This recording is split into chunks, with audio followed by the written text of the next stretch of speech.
الحمد لله رب العالمين والصلاة والسلام على رسوله الكريم وعلى آله وصحبه أجمعين.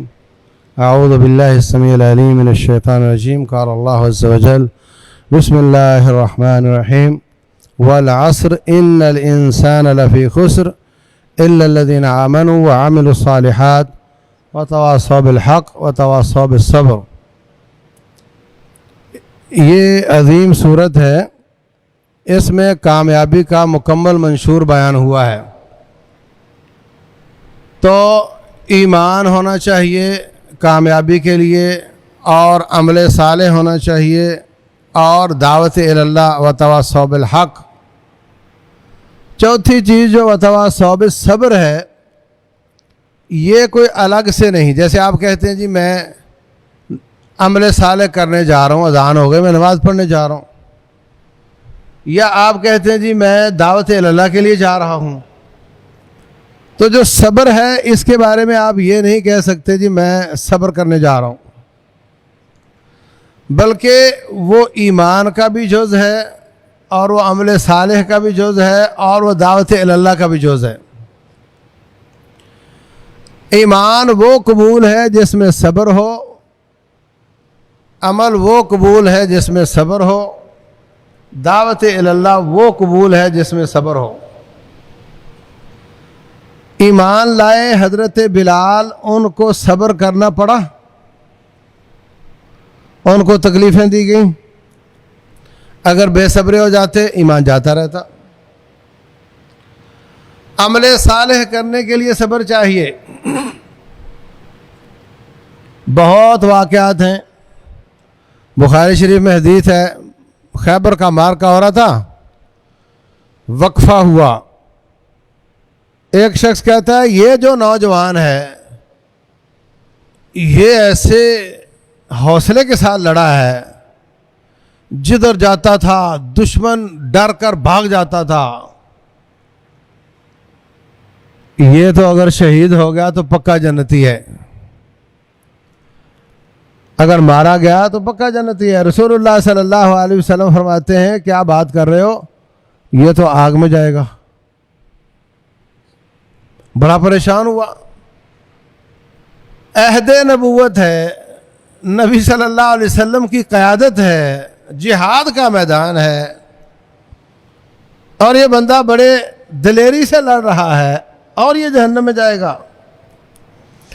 وہ اس کے پیچھے پیچھے گیا، جہاں جہاں وہ گیا وہاں وہاں وہ گیا. پھر دیکھتا ہے کہ ایک وقت آتا ہے اس پر بڑے وار ہو جاتے ہیں، زخمی ہو جاتا ہے، نہ تو جان نکلتی ہے اور نہ سکون ملتا ہے. بے صبرا ہو گیا، اپنی تلوار کا دستہ زمین پر لگایا اور اس کی نوک سینے پر رکھ کر اوپر وزن دے دیا. تو عمل صالح کے لیے بھی صبر چاہیے. رسول اللہ صلی اللہ علیہ وسلم طائف جاتے ہیں دعوت اللہ کے لیے اور پتھر مارے جاتے ہیں. صبر چاہیے یا نہیں؟ اور صبر ہر کام میں چاہیے ہوتا ہے. بے صبری کہیں بھی کسی کام کو بھی سرے نہیں چڑھنے دیتی. ایک آدمی دوڑ کا مقابلہ کر رہا ہے اور جب فیتا 100 میٹر رہ گیا تو بے صبرا ہو جائے، ناکام ہو گیا. ایک بچہ پیپر دے رہا ہے، سب پیپر دے دیے، ایک میں بے صبرا ہو گیا، فیل ہو جائے گا. تو صبر پڑھنے کے لیے بھی چاہیے، نماز کے لیے بھی چاہیے. سردیوں کی راتیں ہوں، فجر کی نماز ہو، صبر چاہیے. تو جس طریقے سے ہماری کلاسیں دنیا میں ہیں، بچوں کی کلاس ہے، میٹرک ہے، مڈل ہے، ایف اے، بی اے ہے، یہ بچہ 10ویں میں ہے، یہ 9ویں میں ہے، یہ 8ویں میں ہے. عوام کی کلاسیں ہیں، یہ مڈل کلاس ہے، یہ لوور کلاس ہے، یہ اپر کلاس ہے، یہ سیٹ ہے، یہ اس کا ڈرائیور ہے. یہ کلاسیں ہیں. ایسے ہی اللہ کے پاس بھی آپ کی کلاسیں ہیں، اور وہ کلاسیں بنتی ہیں صبر کی وجہ سے. وہ کلاسیں بنتی ہیں ایمان کی وجہ سے، وہ کلاسیں بنتی ہیں تقوی کی وجہ سے، وہ کلاسیں بنتی ہیں اخلاص کی وجہ سے. جس کا صبر اچھا وہ اپر کلاس ہے، جس کا صبر نکما، تھوڑا سٹیمنا کم، وہ لوور کلاس ہے۔ ہو سکتا ہے سیٹھ دنیا میں اپر کلاس ہو اور اللہ کے نزدیک صبر کے حساب سے لوور کلاس ہو یا فیل ہو، اور اس کا نوکر، اس کا پی این، اس کا گن مین، اس کا ڈرائیور دنیا میں وہ لوور کلاس میں ہے اور اللہ کے کاغذوں میں وہ اس سے بھی اپر کلاس میں ہو۔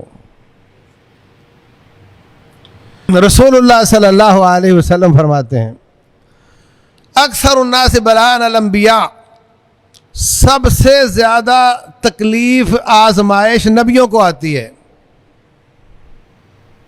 نبی اللہ کے نزدیک سب سے اپر کلاس ہے نا۔ ان عظم الجزاء مع عظم البلاء، جتنی بڑی تکلیف ہوگی اتنا بڑا صبر ہوگا، اتنی بڑی جزا ہوگی۔ اور صبر ایسی عبادت ہے جس کے اجر کا کوئی حساب ہی نہیں ہے۔ فرمایا انما یوفی الصابرون اجرہم بغیر حساب۔ تو نبیوں کو تکلیف سب سے زیادہ آتی ہے، ثم الامثل فالامثل، جتنا قدر نبیوں کی سیرت کے قریب تر ہوتا چلا جائے گا، اپر کلاس ہوتا جائے گا، امتحان مشکل تر ہوتا جائے گا، جتنا پیچھے ہٹتا جائے گا لوور کلاس جائے گا اور امتحان آسان ہو جائے گا۔ ظاہر سی بات ہے، بی اے کا امتحان مشکل ہوتا ہے، پرائمری کا آسان ہوتا ہے۔ تو جو نبیوں کی سیرت کے قریب تر ہوگا اس کا امتحان کڑا ہوگا اور اس کی کلاس بھی اپر ہوگی اور اس کے اعمال کی جزا بھی زیادہ ہوگی۔ اس کی نماز اور لوور کلاس والے کی نماز کا وزن کا بڑا فرق ہوگا، اور جس قدر پیچھے ہٹتا جائے گا اسی قدر اس کی کلاس چھوٹی ہو جائے گی، تکلیف کم آئے گی، صبر تھوڑا کرنا پڑے گا اور نیکیوں کا وزن کم ہوتا چلا جائے گا۔ رسول اللہ صلی اللہ علیہ وسلم فرماتے ہیں جب قیامت والے دن آزمائش والے لوگوں کو اجر ملے گا